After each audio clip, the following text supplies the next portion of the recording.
He thought it was funny to knee the new waitress in the face right in front of a packed Friday crowd. Phones captured every second. Laughter echoed off the neon-lit walls. For 30 brutal seconds, Stephen Cook felt like a king. But here's the thing about La Fiamma Bar sometimes. The quiet floor you're standing on belongs to someone who doesn't forgive. When she looked up with blood on her lips and didn't cry, the room went cold. The kind of cold that means someone just signed their own death warrant. What Stephen didn't know was who owned the building he was bleeding her in, and who was already walking through the door. If you're hooked in and want to enjoy this story, go ahead and subscribe, and drop a comment letting me know where you're watching from. It's always amazing to see where everyone's watching. Plus, tomorrow I've got another incredible story lined up, and you definitely don't want to miss it. Alright, back to the story. It's a cold Friday night at La Fiamma, the most respected and feared bar in Southside Manhattan. Neon lights hum above polished counters, laughter and jazz blending with the clinking of whiskey glasses. Linda Mays, 24, nervous but determined, begins her first shift. She's quiet, observant, Latina, her apron perfectly tied, her eyes scanning the chaos with quiet professionalism. A rude customer snaps his fingers. She rushes over, accidentally spilling whiskey on his sleeve. Stephen Cook, the bar's manager, muscular, cocky, and dressed in a black vest, smirks from behind the counter. "You trying to drown my customers, sweetheart?" The crowd laughs. Linda apologizes, but Stephen doesn't let her go. He grabs her wrist, hard. Phones come out. This is what happens when we hire from the streets. Then the knee. It lands hard. She crumples, holding her face as laughter turns into uneasy silence. A drop of blood hits the floor. The bar door creaks. Heavy footsteps echo. Walter Lopez, the owner, tall, tattooed, wearing a long black coat, walks in, eyes locked on the scene. What happened here? No one answers, but he already knows. Stephen's mouth opens, but nothing comes out. His confidence evaporates. Walter moves forward, his coat sweeping past frozen patrons. He doesn't look at Stephen yet. His attention is fixed on Linda, still on her knees, blood dripping onto the polished hardwood. He crouches beside her, surprisingly gentle. "Can you stand?" Linda nods, trembling. Walter extends his hand-tattooed knuckles, calloused palm, and waits. She takes it. As Linda rises, the room sees the damage. Blood streaks from her nose to her chin. Her left eye swells. Her white blouse is ruined. Walter's jaw tightens. "Look at me," he says quietly. Linda lifts her gaze, expecting pity. Instead, she finds recognition, like he'd seen this before. "You did nothing wrong." Not a question, a fact. "I spilled. You did nothing wrong." Stephen finally speaks. "Walter, man, she messed up. Shut your mouth." 2 words. Stephen's jaw snaps shut. Walter straightens, still holding Linda's arm. He turns to face Stephen, and the room freezes. "Tyler, take her to the back office. First aid kit's in the bottom drawer." Tyler scrambles forward. "Yes, boss." Linda hesitates, but Tyler guides her away. The moment she disappears, Walter's expression changes. The gentle concern vanishes. What remains is the man who built an empire on fear. "Everybody out." The crowd doesn't move. Phones still stream. I said, "Everybody, out." Chairs scrape. Glasses are abandoned.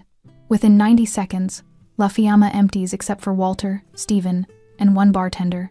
"You too," Walter tells the bartender. The bartender flees. The door locks. Stephen stands alone, surrounded by broken glass and Linda's blood. "Walter, listen. So you need her in the face. I was making an example. In my bar.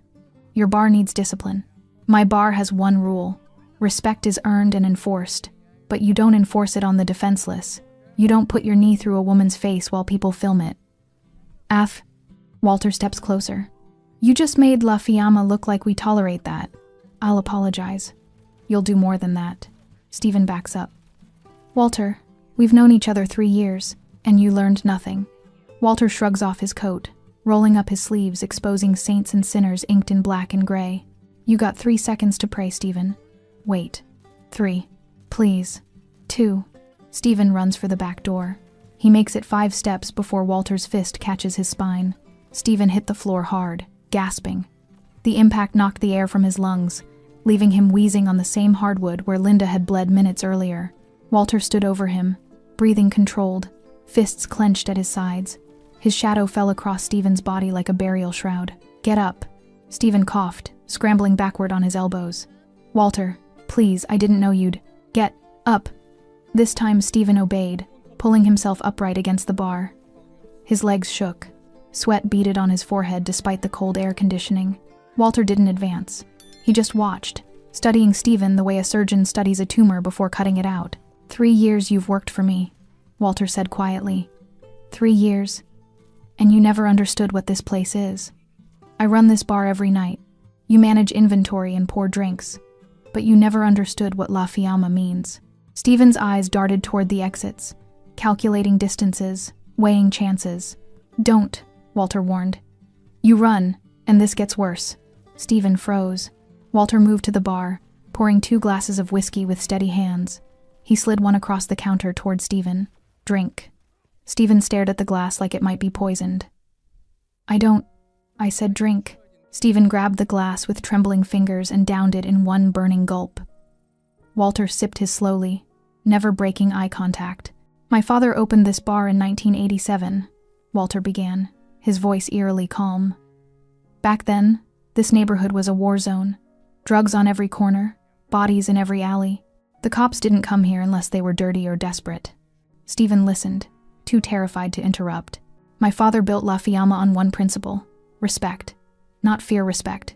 You could be a criminal, a cop, a saint, or a sinner. Didn't matter. But you respected people under this roof, or you didn't come back." Walter set his glass down with a soft click.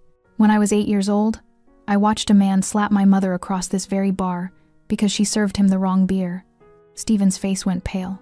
"My father didn't yell, didn't argue. He walked that man into the back room just like we're standing here now, and when he came out 20 minutes later, he was alone. The man was never seen again." The silence between them was deafening. "My father told me something that night," Walter continued. "He said, 'Mijo, you can rule by fear, but that makes you a tyrant. You can rule by money, but that makes you a slave. You rule by respect, and you build something that lasts.'" Walter stepped closer, and Stephen pressed harder against the bar. "So, when I saw you knee that girl in the face, when I saw you humiliate someone defenseless in front of a crowd for your own ego, I didn't just see a manager overstepping. I saw everything my father taught me being pissed on." "I'm sorry," Stephen whispered. "I swear, I'll never." "You're right. You never will." In one fluid motion, Walter grabbed a bottle from behind the bar, expensive scotch, aged 20 years, and smashed it against the counter. Glass exploded. Amber liquid pooled across the wood. Stephen flinched, raising his arms defensively. But Walter didn't swing at him. He just stood there, holding the broken bottleneck, letting Stephen imagine what could happen. "You know what the worst part is?" Walter asked softly. "It's not even the violence. I've done worse to people who deserved it. The worst part is you did it for entertainment. You humiliated that girl to make people laugh, to feel big." He dropped the broken bottle. It shattered further against the floor. "That makes you weak." Walter turned away, walking toward the hallway where Linda had disappeared. Stephen exhaled in relief too soon. Walter stopped at the doorway, his back still turned. "Pack your things. You've got 1 hour to clear out your locker and leave Manhattan. If I see you in this borough again, if I even hear your name in this city, I'll finish what I started tonight." "Walter, this is my job. My life." Walter glanced back over his shoulder, and Stephen saw something in those dark eyes that made his blood freeze. "You should have thought about that before you made her bleed on my floor." Walter disappeared down the hallway, leaving Stephen alone with the broken glass, the spilled whiskey, and the ghost of every bad decision he'd ever made. In the back office, Linda sat on a desk, holding ice wrapped in a bar towel against her face. Tyler stood awkwardly nearby, having cleaned most of the blood away. The door opened. Walter entered, and Tyler immediately excused himself. Walter and Linda were alone. "How's the pain?" he asked. "Manageable. Your nose isn't broken. Eye's gonna swell, but you'll be fine." Linda lowered the ice, studying him with her one good eye. "What did you do to him?" "What he deserved." "That's not an answer." Walter almost smiled. "Almost. He's leaving. Tonight. You won't see him again." Linda processed this, then asked the question that had been burning since he walked in. "Why? Why what? Why defend me? You don't know me." Walter was quiet for a long moment. "Because someone should have defended my mother." The words hung in the air between them, raw, unplanned, more honest than Walter had intended. Linda studied his face, seeing past the tattoos and the hardened exterior to something wounded underneath. Your mother, she said softly. Not a question. An acknowledgement. Walter's jaw tightened. He wasn't used to being seen this clearly, especially not by someone he'd just met. It was a long time ago, he said, his voice flat, trying to close the door he'd accidentally opened. But you still remember. Every day. The silence that followed wasn't uncomfortable, it was understanding. Two people who'd learned the same lesson from different teachers. The world doesn't protect you. Sometimes you have to protect yourself. Walter cleared his throat, stepping back into the role of boss. You should go home. Get some rest. Take the weekend off. Are you firing me? The question caught him off guard. What? No. Then I'll finish my shift. Linda, you just got... I know what happened to me, she interrupted, lowering the ice pack. Her left eye was swollen nearly shut, bruises already blooming purple across her cheekbone.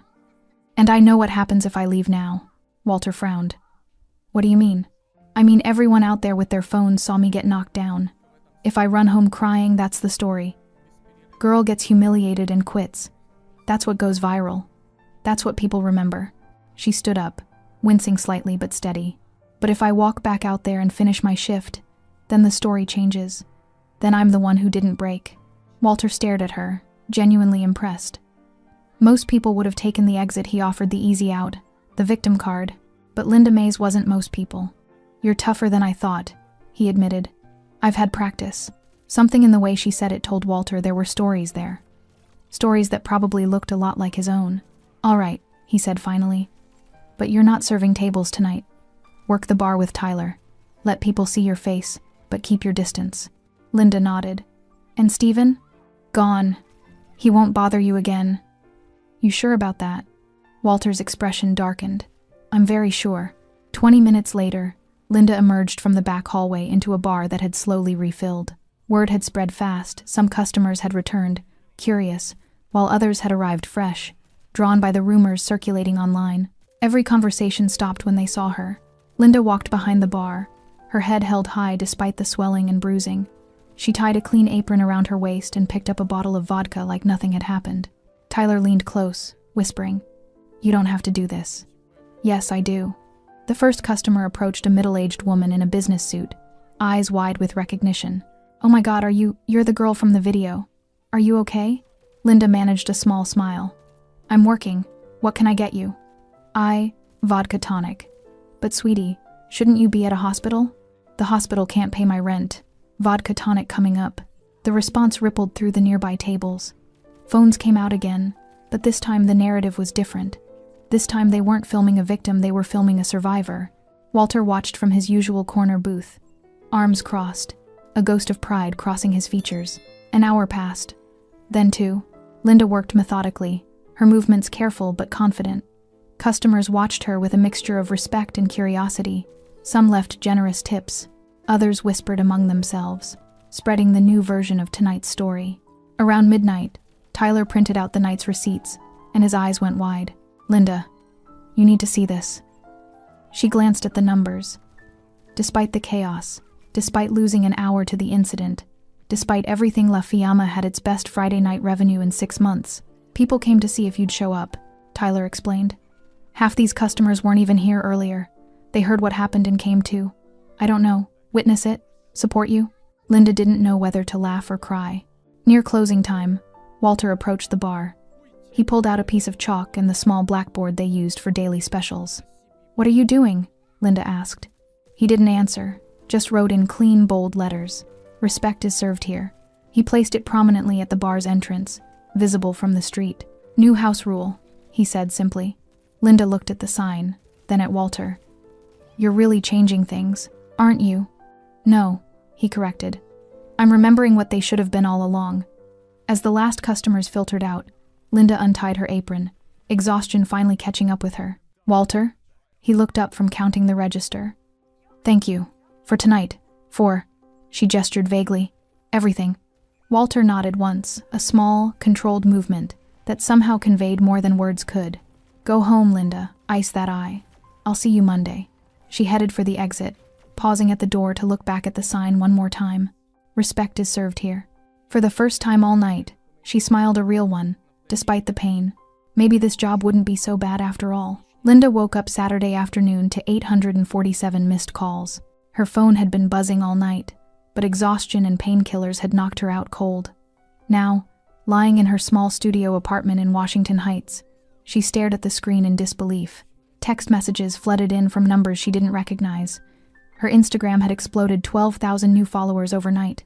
Her mentions were a war zone of opinions, rage, and support she hadn't asked for. She clicked on the first video link someone had sent. Manager assaults waitress at Manhattan bar, 2.3 meters views. Her stomach dropped. There she was, frozen in a moment she'd tried to forget Steven's knee connecting with her face, her body crumpling, blood hitting the floor. The angle was perfect, the lighting crystal clear. Someone had filmed it vertically, formatted perfectly for viral consumption. The comments section was a battlefield. That manager needs to be arrested. She should sue for everything. This is what happens when men have unchecked power. Anyone know her name? She's a warrior for coming back out. La Fiamma bar needs to be shut down. Linda's hands shook. She kept scrolling. Another video. Waitress returns to work after brutal assault, 890K views.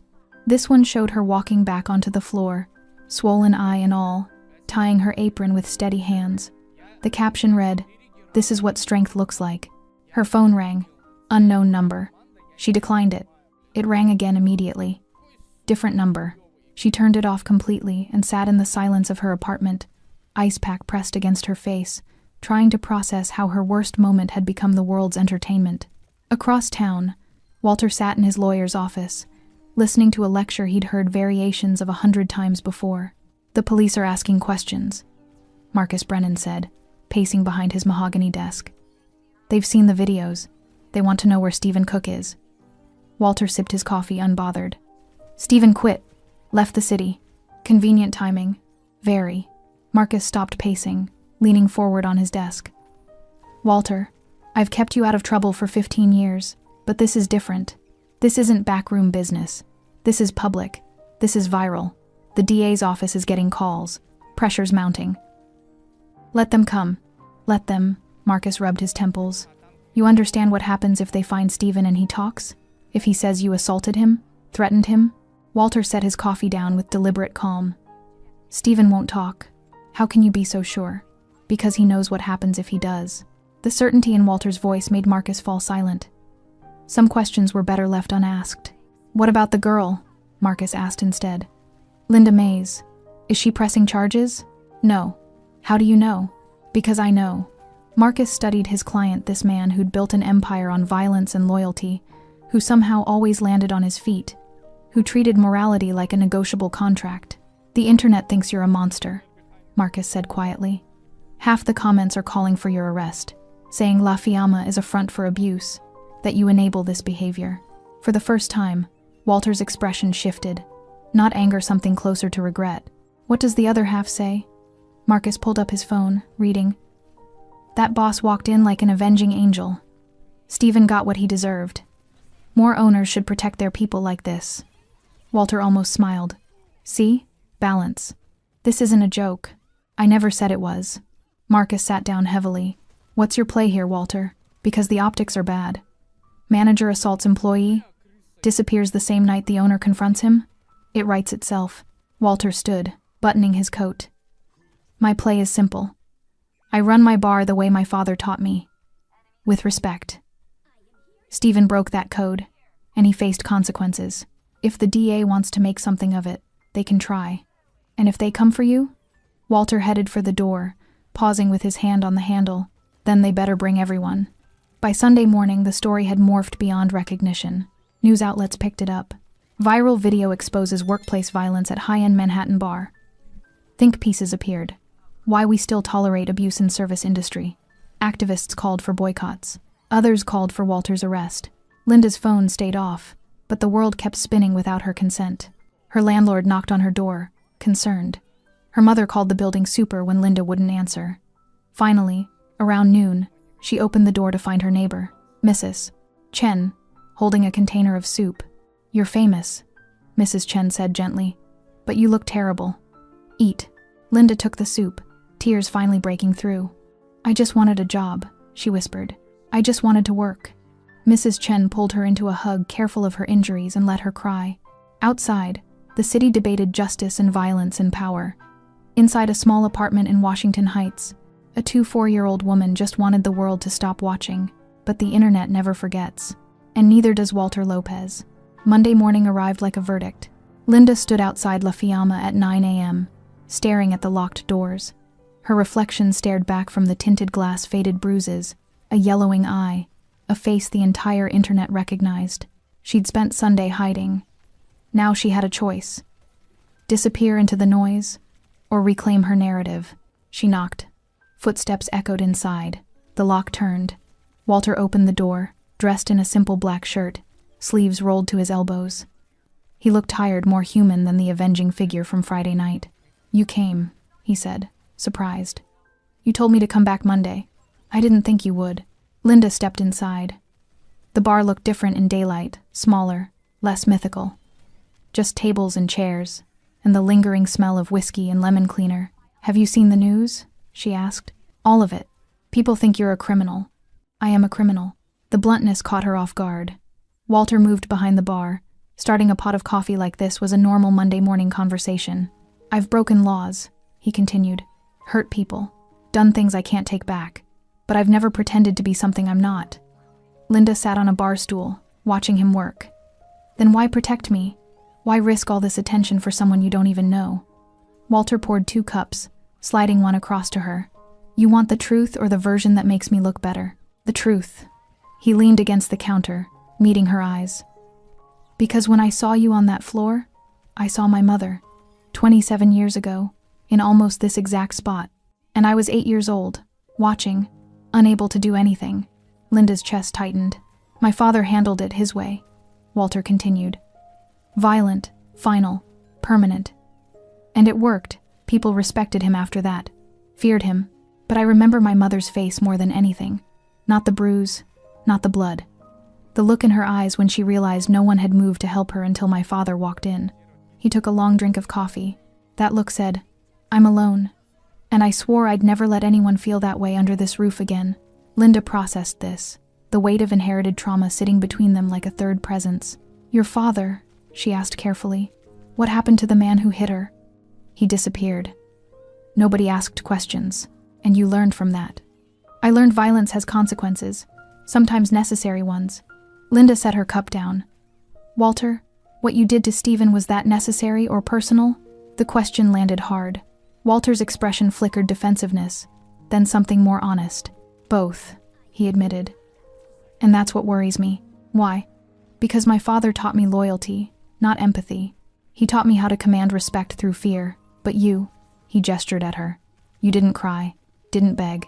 You stood back up and finished your shift. That's not fear, that's dignity. And I don't know how to lead with that." The vulnerability in his voice was startling. This man, this walking legend of Southside Manhattan, was confessing doubt. "Then maybe it's time you learned," Linda said quietly. Walter looked at her like she'd spoken a foreign language. "You want to honor your father's code?" she continued. "Stop ruling like him. Start building something different, something better." "You think it's that simple?" "No. But I think you already know what needs to change. You're just scared to admit the old way is broken." Silence filled the bar, not uncomfortable, but charged with possibility. Walter pushed off the counter, walking toward the back office. "Come with me." Linda followed him down the hallway, past framed photos of the bar's history, black and white images of Walter's father, young and stern, surrounded by men who looked more like soldiers than staff. Walter's office was sparse: a desk, filing cabinets, a wall safe, and one window overlooking the alley. He pulled a folder from the desk drawer. "These are complaints," he said, opening it. "From staff over the past 3 years. Harassment, intimidation, unpaid overtime. I ignored most of them because that's how things worked. Keep your head down. Earn your place. Survive." He dropped the folder on the desk. "Stephen wasn't the problem. He was a symptom. And I let it fester because I was too busy maintaining an image to actually lead." Linda picked up the folder, scanning the pages. Names she didn't recognize, stories that sounded too familiar. "What are you going to do?" she asked. Walter met her gaze, and for the first time since Friday, she saw something beyond the enforcer, beyond the boss. She saw a man trying to be better. "I'm going to clean house," he said. "Anyone who broke the code, who abused their position, who made this place feel unsafe, they're gone. New rules, new standards. And who decides those standards? Walter smiled faintly. I was hoping you'd help with that. Linda stared at him, stunned. Me? You asked what's the difference between justice and anger. Show me. The call came Tuesday morning at 6:47 a.m. Walter was already awake, nursing black coffee in his apartment overlooking the Hudson, when his phone vibrated. The number was unlisted but familiar, one of his contacts in the NYPD. An old friend who owed him more favors than either of them cared to count. Turn on the news, Detective Ray Carmichael said without preamble. Channel 4. Walter grabbed the remote. The screen flickered to life mid-broadcast. Discovered early this morning at Pier 19. Police say the vehicle belongs to Stephen Cook, age 34, reported missing since Friday night. While no body has been recovered, authorities found Cook's vest and identification inside the vehicle, along with what appears to be blood on the steering wheel. Walter's jaw tightened. The camera panned to show Cook's black Toyota, driver's door open, water lapping against the dock's edge. Tell me you had nothing to do with this, Ray said over the phone, though his tone suggested he already knew the answer. I haven't seen Stephen since Friday. That's not what I asked. Walter's silence spoke volumes. Ray exhaled heavily. Walter, I've looked the other way for years because you keep order in a neighborhood the department can't control. But this is different. This is a missing person case with your name written all over it. The viral video, the timing, the location, it's a 5-minute drive from La Fiamma. Stephen left on his own. What he did after that isn't my concern. Except everyone thinks it is. The DA's already talking about bringing you in for questioning. Then let her talk. Damn it, Walter. Walter ended the call. He stood at his window, watching the sunrise paint the river gold, and felt nothing. Not guilt, not satisfaction. Just the cold certainty that comes from doing what needed to be done. His phone buzzed again. This time, a text from Linda. Are you seeing this? Please tell me you didn't. He didn't respond. Linda arrived at La Fiamma 20 minutes later, using the back entrance to avoid the news vans already gathering out front. She found Walter in his office, the TV muted on the same news coverage. Did you kill him? She asked, closing the door behind her. Walter didn't look up. No. Did you have him killed? No. Then where is he? I don't know. Linda studied his face, searching for the lie. You're telling me Stephen just happened to disappear the same night you confronted him, and his car just happened to end up at the docks? And you had nothing to do with it? Walter finally met her eyes. I told him to leave the city. I told him what would happen if he didn't. What he chose after that was his decision. That's not an answer. It's the only one you're getting. Linda's hands clenched into fists. You promised me you were going to do things differently. You said you wanted to build something better. How is this better? Stephen made his choice Friday night when he put his knee through your face. I gave him an out a chance to walk away. If he chose to run in the wrong direction, that's on him. You sound just like your father. The comparison hit like a slap. Walter's expression darkened, but Linda didn't back down. You want to know the difference between justice and anger? She pressed. Justice has rules. Justice has process. What you did, whatever you did, that's just revenge dressed up in a code you use to justify violence. You think Stephen deserved better? I think you deserve better than becoming the monster everyone already thinks you are. Her voice cracked on the last word. Walter saw it then, not just anger, but disappointment. She'd started to believe in him, in the possibility of change, and now she was watching that hope crumble. I didn't touch Stephen, Walter said quietly. I swear on my mother's memory. I threatened him, yes. I scared him, yes. But I didn't lay another hand on him after that night. Then who did? I don't know. But when you spend years making enemies, eventually one of them catches up. Linda wanted to believe him. God, she wanted to. But the timing, the location, the convenient disappearance, it was too perfect, too clean. The police are going to come for you, she said. I know. And when they do, I'll tell them the truth. Stephen quit. He left. I don't know where he went. They won't believe you. They don't have to. They need proof, and there isn't any. Linda moved toward the door, her hand on the handle. I can't be part of this, Walter. I can't work for someone who what, protected you? Gave you a second chance? Offered you a voice in rebuilding this place? She turned back, tears threatening. Who might be a murderer? The word hung between them like smoke. Walter stood, his voice dropping to something almost pleading. I'm not asking you to trust me blindly. I'm asking you to give me the benefit of doubt until the truth comes out. Can you do that? Linda's hand trembled on the doorknob. Outside, cameras flashed. Reporters shouted questions at empty air. Inside, 2 people stood at a crossroads neither had expected. 1 week, Linda said finally. If the truth doesn't come out in 1 week, I'm done. Walter nodded slowly. 1 week. She left without another word. Wednesday night, 11:47 p.m. Linda's apartment buzzer rang, jarring her from restless half-sleep. She grabbed her phone, no calls, no texts. The buzzer rang again, more insistent. She pressed the intercom. Who is it? It's Walter. Her stomach dropped. What are you doing here? Please, I need to talk to you. Every instinct screamed at her to send him away. But something in his voice, something raw and unguarded, made her hesitate. She buzzed him up. 2 minutes later, Walter stood in her doorway. No coat, just a dark Henley and jeans. His knuckles were bruised, his eyes shadowed with exhaustion. He looked less like a crime boss and more like a man coming apart at the seams. There are reporters following me, he said. 3 cars. I lost them in Harlem, but they'll find me eventually. I shouldn't have come here. I'm sorry. Linda stepped aside. Get in before someone sees you. He entered her small studio, taking in the second-hand furniture, the hot plate kitchenette, the single window overlooking a brick wall. A life lived on the margins, invisible to people like him. You want coffee? She asked, needing something to do with her hands. I want to tell you the truth. Linda sat on her futon, gesturing for him to continue. Walter remained standing, too restless to sit. Stephen's not dead, he said. At least I don't think he is. You don't think? After I confronted him Friday, I had 2 of my guys escort him to Port Authority. Gave him cash, told him to get on a bus and never come back. They watched him buy a ticket to Philadelphia. That's the last anyone saw of him. Then whose blood is in his car? I don't know, but I've been making calls, asking questions. Someone's setting me up, Linda. Someone who wants me to take the fall for Stephen's disappearance. Linda processed this. Who would do that? Walter finally sat, perched on the edge of her desk chair. I've made enemies. Rival crews who want my territory. Cops I wouldn't pay off. Even people in my own organization who think I'm going soft. Are you? The question seemed to surprise him. What? Going soft. Is that what this is? You spare Stephen, and now someone's using it against you? Walter's laugh was bitter. My whole life, I've been told that mercy is weakness, that the moment you show compassion, someone will exploit it. And maybe they're right. Maybe I should have.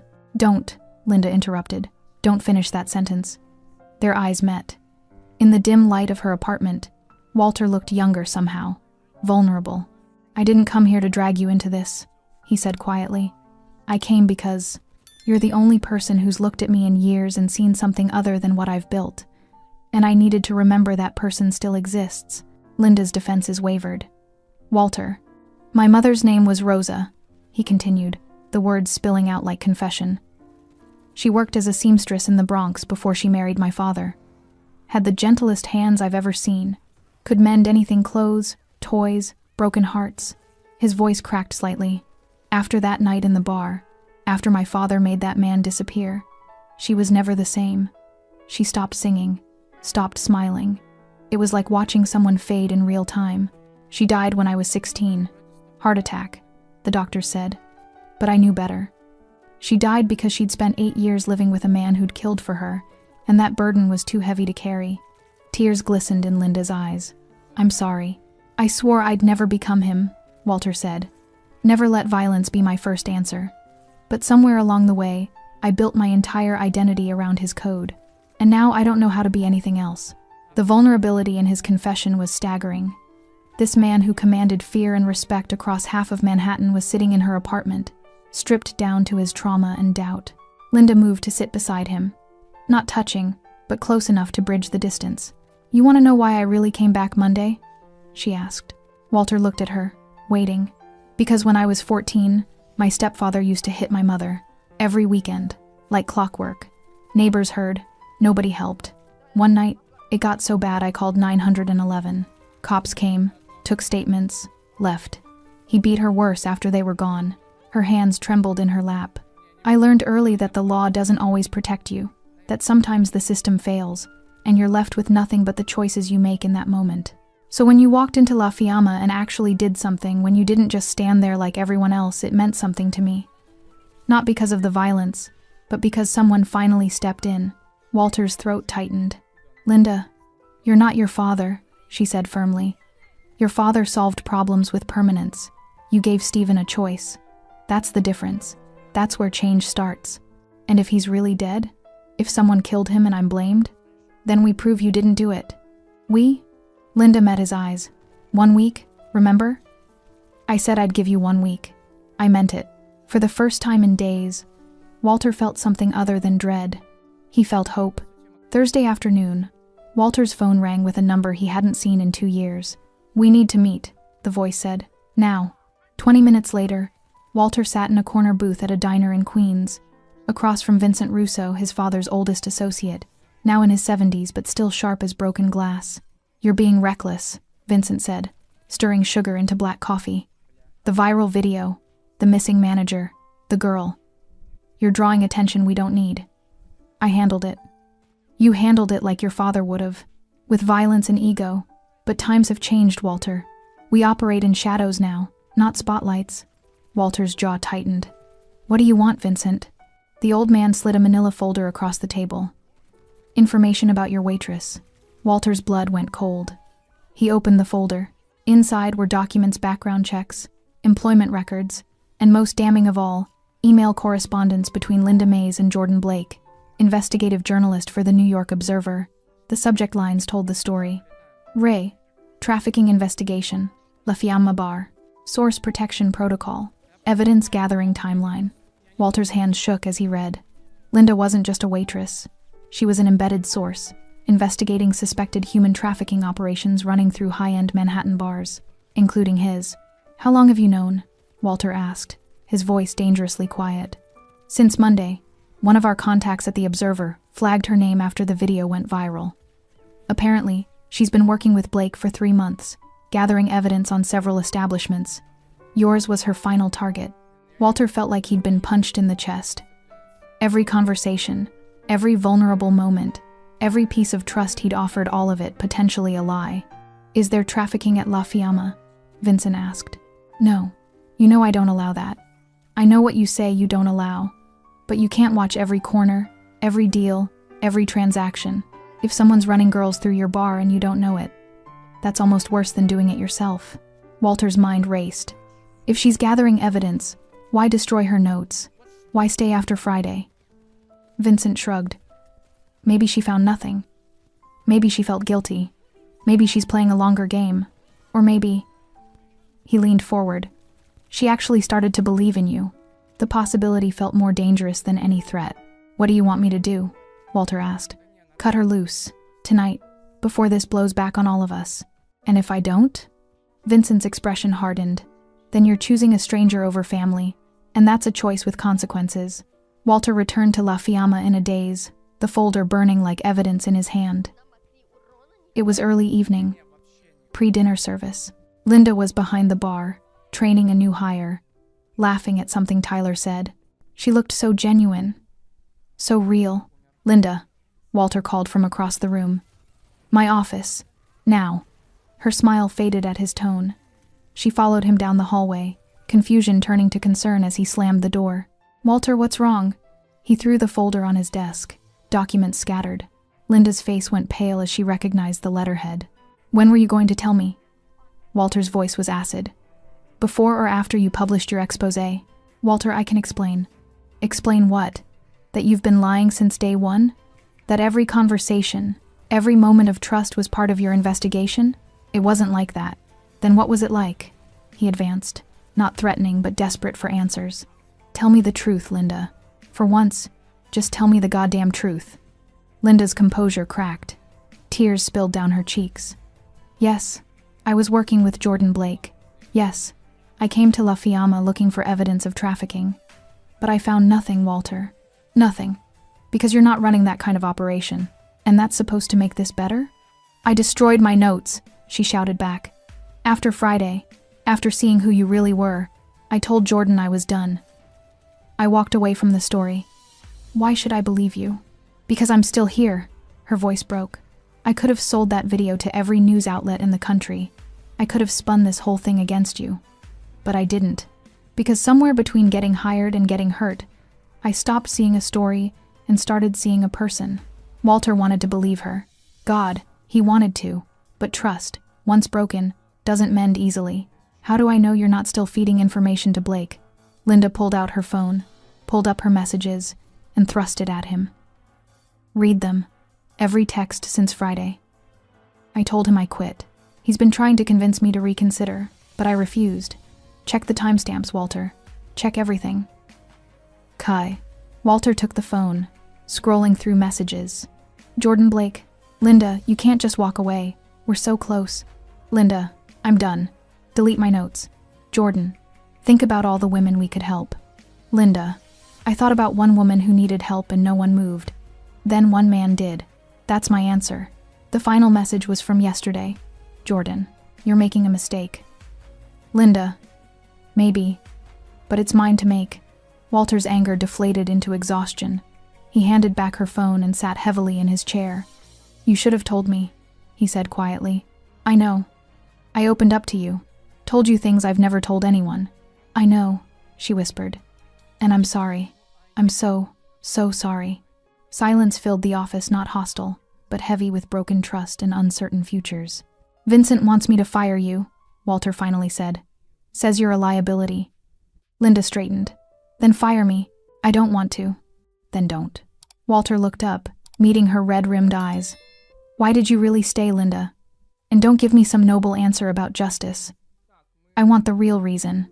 Linda took a shaky breath. Because I spent 3 months investigating monsters, and when I finally met you, I realized you were just a man trying to honor a broken code. And I thought, maybe if I stayed, I could help you build a better one. You still think that's possible? After everything? Do you? The question hung between them, a challenge, an invitation, a last chance. Walter stood, moving to the window overlooking the bar floor. He watched his staff prepare for the evening rush, good people, trying to make a living in a world that made that harder than it should be. My father would have had you disappeared, he said. No questions, no second chances. Just gone. But you're not your father. No, Walter agreed. I'm not. He turned to face her. You stay, but no more secrets, no more investigations. You work for me, not a newspaper. And if Blake comes around again, you tell me immediately. Linda nodded, relief flooding her features. Deal. And Linda? Yeah. If you ever lie to me again, Vincent won't have to convince me to let you go. The weight of the threat was clear, but so was the underlying message. I'm giving you another chance. Don't waste it. Linda extended her hand. No more lies. Walter shook it. No more lies. As she left his office, Walter sat back down, exhausted but oddly hopeful. They'd crossed a chasm together, damaged, uncertain, but still standing. Outside his window, the neon sign flickered to life. La Fiamma. Still burning, still fighting, still trying to be better than yesterday. Friday morning brought unexpected news. Stephen Cook was alive. The call came from Detective Carmichael at 7 a.m. Walter was already at La Fiamma, doing inventory, when his phone buzzed. We found him, Ray said. Philadelphia PD picked him up last night. He's alive, banged up, but talking. Walter's grip tightened on a bottle of vodka he'd been counting. What's he saying? That's the interesting part. He's not pressing charges against you. Says he left voluntarily. Got jumped by some guys at the Philly bus station who stole his car keys. Claims he's been hiding out. Scared. Didn't know his car was found until we contacted him. You believe him? Ray paused. His story checks out. Security footage shows him at Port Authority Friday night, then at the Philly station Saturday morning. ER records show he was treated for a broken rib and facial contusions Saturday afternoon. Either he's telling the truth, or someone coached him very well. What about the blood in his car? Preliminary tests show it matches Stephen's DNA. The working theory is whoever jumped him took his keys, drove the car back to Manhattan, staged it at the docks. Why? We don't know yet. But Walter, you're off the hook, for now. Walter exhaled slowly. Thank you, Ray. Don't thank me. Thank whatever luck you've got left. And Walter, stop making my job harder. The line went dead. Walter stood in his empty bar, surrounded by bottles and memories, and felt something he hadn't felt in days. Relief. Not just because the investigation was over, but because his instinct had been right. He hadn't killed Stephen, hadn't even seriously hurt him beyond that first night. Maybe there was hope for redemption after all. By noon, the news had spread. Stephen Cook found alive, no charges filed. Walter Lopez cleared of suspicion. The media narrative shifted overnight. The bar that had been called a den of violence became a workplace standing up for employees. Think pieces pivoted. When justice operates outside the law, the Walter Lopez question. Linda arrived for her shift to find Walter on a stepladder, taking down old staff rules posted behind the bar, faded, yellowed notices about dress codes and disciplinary procedures. "What are you doing?" she asked. "Starting over," he said simply, pulling down the last poster. "Help me with something." "Help me with something." He led her to his office, where a fresh whiteboard stood against the wall, completely blank. "You said I needed to build something better. Show me how." Linda stared at the whiteboard, then at Walter. This wasn't a test, it was an invitation. She picked up a marker. At the top, she wrote in bold letters, La Fiamma Code of Conduct. Underneath, she began listing principles. 1. Respect is non-negotiable for staff and customers. 2. Violence is never the first response. 3. Everyone deserves dignity, regardless of position. 4. Mistakes happen. How we handle them matters. 5. This bar protects its people. Always. Walter read each line, nodding slowly. When she finished, he took the marker and added one more. 6. Leadership means accountability. Starting at the top, Linda smiled, a real one. "You sure about that last one?" "No, but you're going to help me figure it out."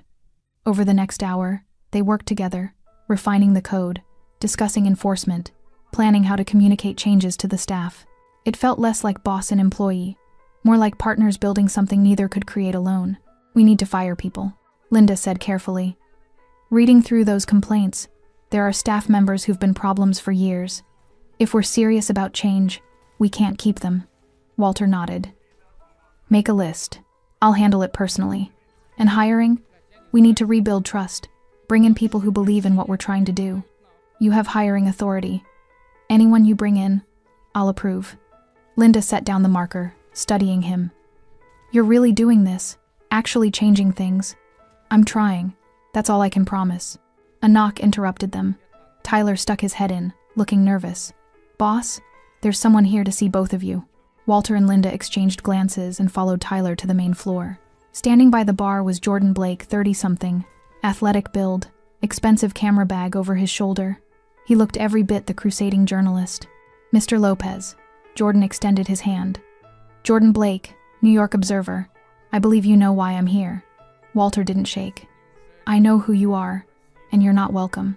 Jordan's expression remained professional. "I'm not here to cause trouble. I'm here to offer an opportunity. I'm not interested in your exposé." "There is no exposé." Jordan glanced at Linda. "My source withdrew from the investigation. But I've been following the story this week, the viral video, the missing manager, the resolution. It's compelling. And I think there's a bigger story here about accountability and change. You want to write about me? I want to write the truth. With your cooperation, it could be a story about transformation instead of criminality. Without your cooperation, I write what I can from public records and speculation." Walter's jaw tightened. "That sounds like a threat." "It's reality. The story exists whether you participate or not. I'm offering you a chance to shape the narrative." Linda stepped forward. "Jordan, we had an agreement. I told you I was done, and I respect that. But this isn't about you anymore, Linda. This is about whether La Fiamma becomes a cautionary tale or a case study in doing better." Walter considered this. His entire life, he'd operated in shadows, avoided scrutiny, controlled his image through fear and reputation. Now a journalist was offering him transparency, the most dangerous thing he could accept. "What would this story look like?" Walter asked carefully. "Interviews with you, your staff, customers, documentation of the changes you're implementing, full transparency about what happened, what went wrong, and how you're fixing it. No puff piece, but fair coverage. And if I refuse, then I write what I can verify, which includes a lot of questions and very few answers. Your choice." Walter looked at Linda. She gave the smallest nod, not permission, but encouragement. "One condition," Walter said. "You don't publish anything without running it by me first. I'm not giving you editorial control, but I need to see what you're putting out there before it goes live. Jordan shook his head. I can't agree to that. Journalistic integrity. Then we're done here. But, Jordan continued, I can agree to fact-checking sessions where you can correct any inaccuracies before publication, and I'll give you 48 hours notice before the story runs. Walter studied the journalist, searching for the angle, the trap. But Jordan's expression was earnest, a man who actually believed in the power of truth. All right, Walter said finally, but this doesn't make us friends. I'm not here to be your friend, Mr. Lopez. I'm here to tell your story. They shook hands, an uneasy alliance between two men from different worlds, united by the uncomfortable belief that truth might actually matter. As Jordan left, Linda moved beside Walter. You sure about this? No, but hiding hasn't worked. Maybe it's time to try something different. Outside, the city hummed with its usual chaos. Inside La Fiamma, something new was being built, fragile, uncertain, but undeniably real. The old order was dying. The new one was just beginning. 3 months later, La Fiamma looked the same from the outside, same neon sign, same weathered brick, same corner location in Southside Manhattan. But inside, everything had changed. Linda moved through the Friday night crowd with quiet confidence. No longer the nervous new hire, but the bar's operations manager. Her bruises had long since faded, replaced by the kind of presence that comes from surviving something and choosing to stay anyway. She checked on tables, resolved a billing dispute, welcomed regulars by name. The staff, half of them new hires she'd personally recruited, worked with a synchronization that spoke to actual training and respect, rather than fear-based compliance. At table 12, a young waitress accidentally dropped a tray. Glasses shattered. The room went quiet, not with anticipation of violence, but with genuine concern. Linda was there in seconds. You okay? The waitress, Emma, 19, first job, nodded, mortified. I'm so sorry. I'll pay for. You'll clean it up, and we'll move on, Linda said gently. Accidents happen. That's why we have insurance. The relief on Emma's face was palpable. Around them, customers resumed conversation. Crisis averted without humiliation or punishment. Tyler brought a broom and dustpan, helping Emma clean up. Remember your first week? He asked Linda quietly. Every day, she replied. From his usual corner booth, Walter watched the interaction with something approaching pride. He'd aged in 3 months, not physically, but in the way men age when they stop running from themselves. More gray in his beard, fewer walls in his expression. Jordan Blake sat across from him, digital recorder between them, conducting their final interview for the article. So when you saw Linda on that floor, Jordan asked, what was your first thought? Walter considered the question carefully. He'd learned to think before speaking, to weigh his words against their impact. My first thought was rage. Pure, unfiltered anger.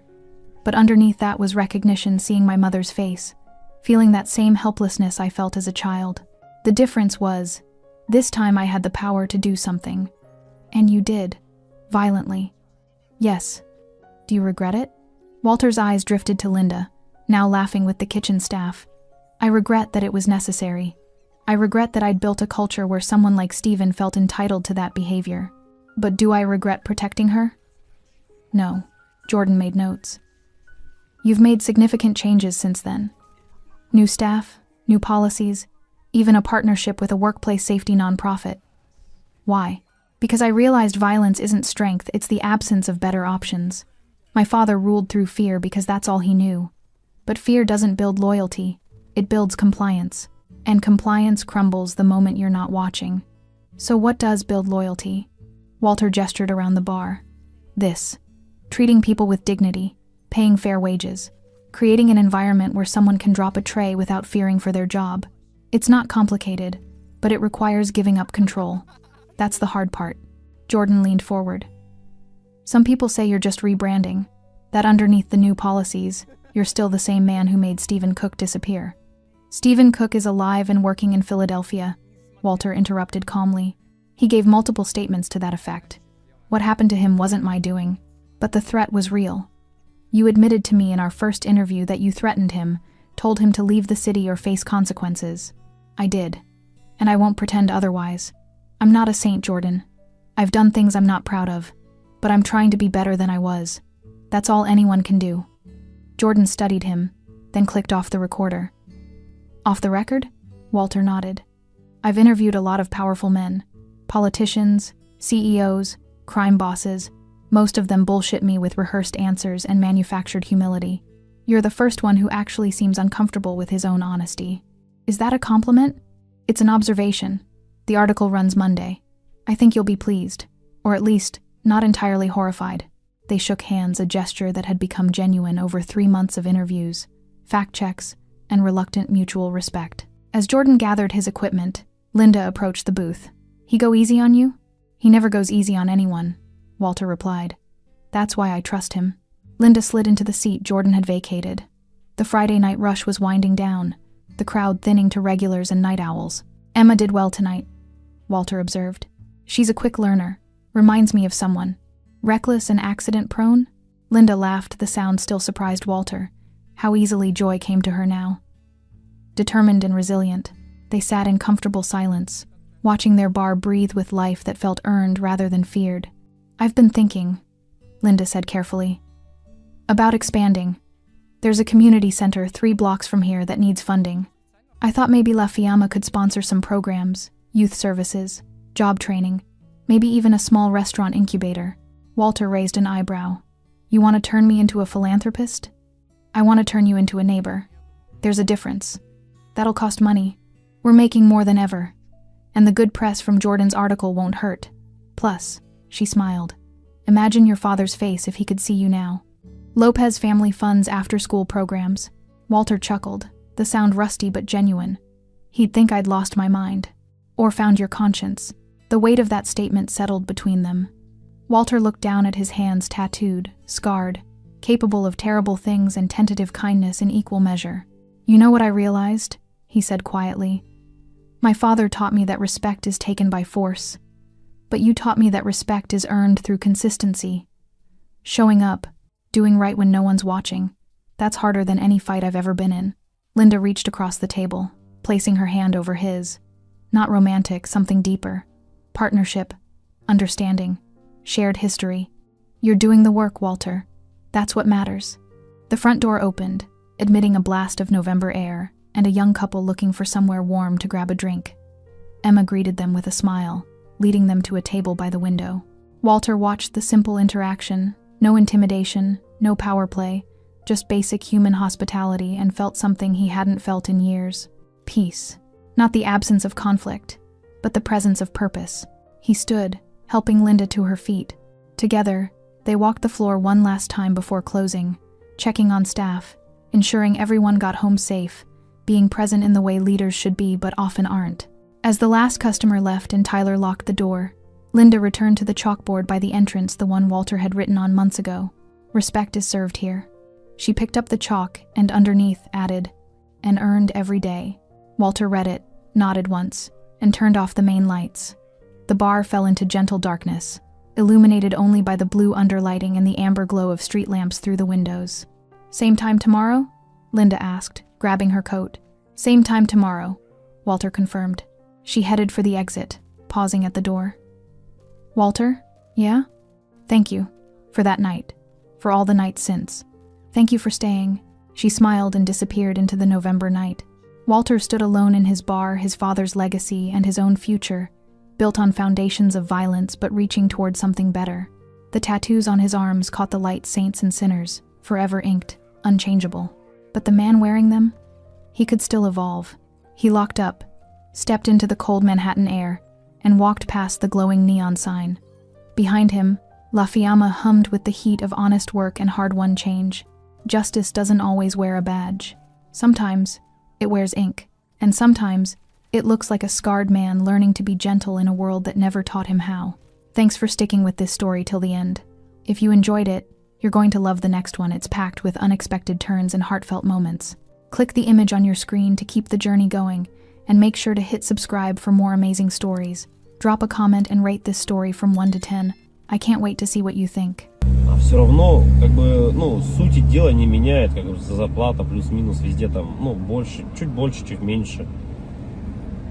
Как бы, и, наверное, это все, вот эта общая ситуация, наверное, у многих привела, во-первых, сфера развлечений, да, всякие, там, кредиты и так далее, настолько загоняют каждого в задницу человека. И об этом на самом деле никто так-то не говорит. Какое количество сейчас, допустим, даже в те же сложные времена такие, когда вот сейчас идет там специальная военная операция, да, где люди вообще умирают, в принципе, за какую-то сумму денег. Ну, то есть, какая мотивация, то есть, у мужика идти, типа, на войну, воевать и, ну, как бы заработать денег? Потому что он вот в обычной жизни не понимает, типа, как реализовать себя. Ну, он понимает, что он может пойти работать на какую-то работу, где зарплаты его все равно не будет хватать. Как бы тут тоже двойственная сторона. Хорошо, когда она есть, плохо, когда ее нету. Да, вот это маленькая даже зарплаты. Но морально-то ты все равно подавлен. Ты понимаешь, да, я там пойду туда, но как бы смысла мне этого не принесет большого. Да, у меня там станет, если я вообще не работаю и буду работать за 50 тысяч, хорошо, что они у меня есть, я смогу там покушать себе купить, но это же дизмораль.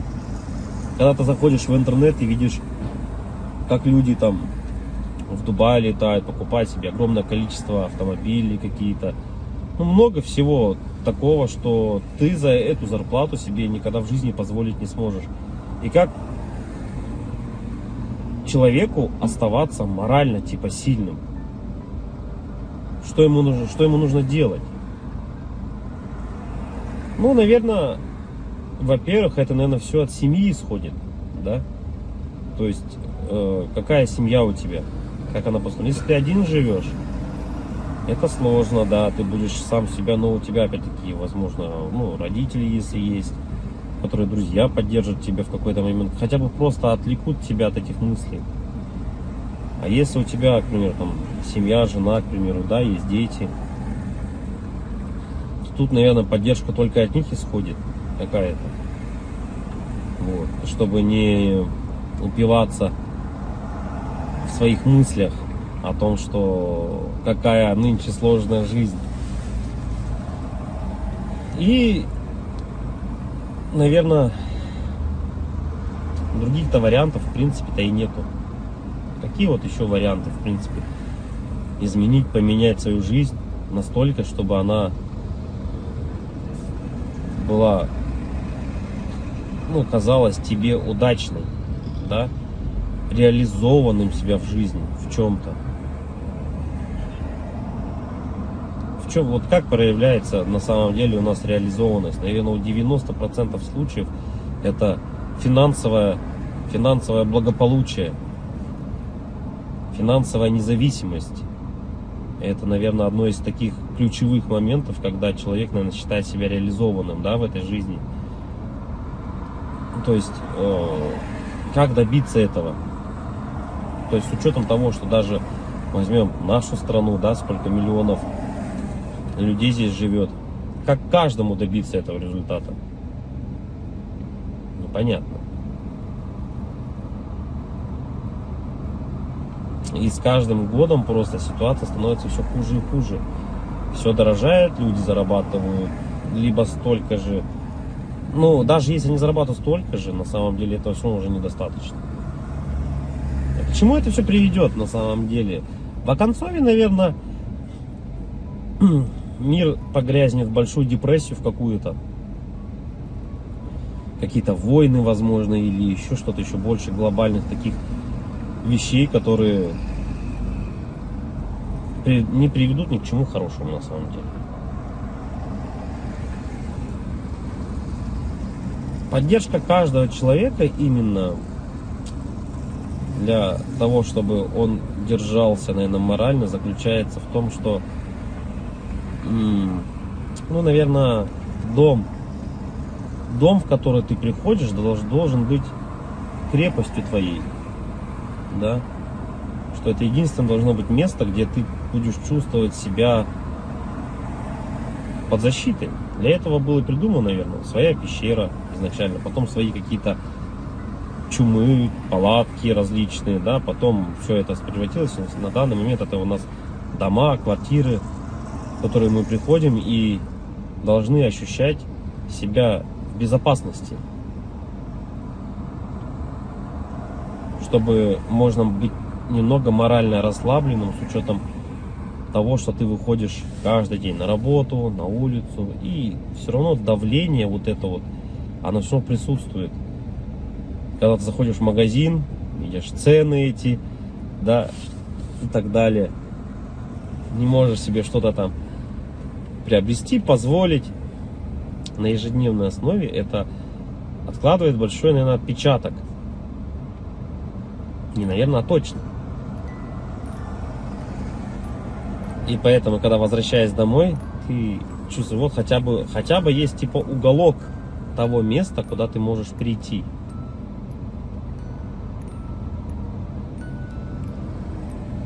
Уголок на самом деле человеку много тоже не надо.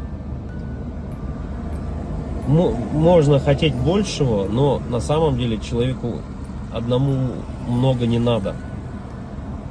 Да? Ему нужно спальное место, спокойное место, где можно подумать. Ну, это когда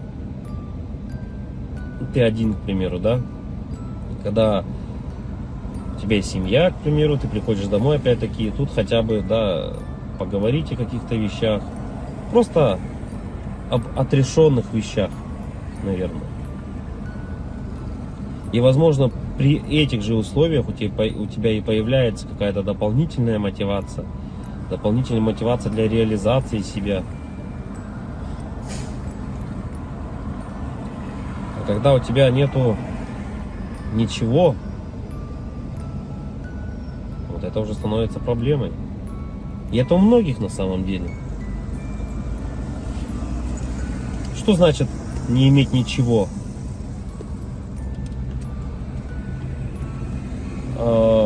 Тут, наверное,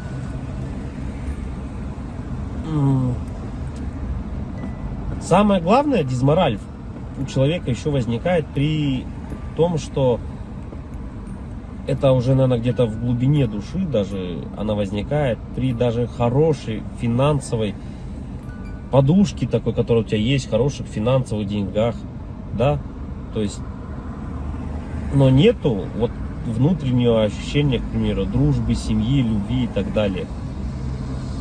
Это уже отдельно на самом деле разговор, потому что мы, вот, к примеру, можем взять, как сейчас вот Новстрой, если кто-то смотрит, насколько тяжело обладать такими финансами и не иметь, по сути, ничего.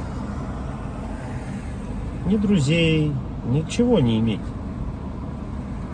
Так главное это получается для бедных главное деньги, для богатых главное какое-то внутреннее ощущение нужности, не из-за денег. Вот такое вот. И эта борьба какая-то такая и вот эти два слоя общества, богатые и бедные, они друг друга не понимают. На самом деле из-за этого, возможно. Потому что богатый человек, он уже не смотрит на деньги, он не считает эти деньги. Ему важно внутреннее вот это вот ощущение того, что он нужен без них даже. Это как Тони Старку сказали: а кто ты без костюма? На вот это я филантроп, тудым-сюдым, он сказал, да? Так и человеку, у которого много денег, ты задашь вопрос: а кто ты без денег? Ну, что ты представляешь себе без денег?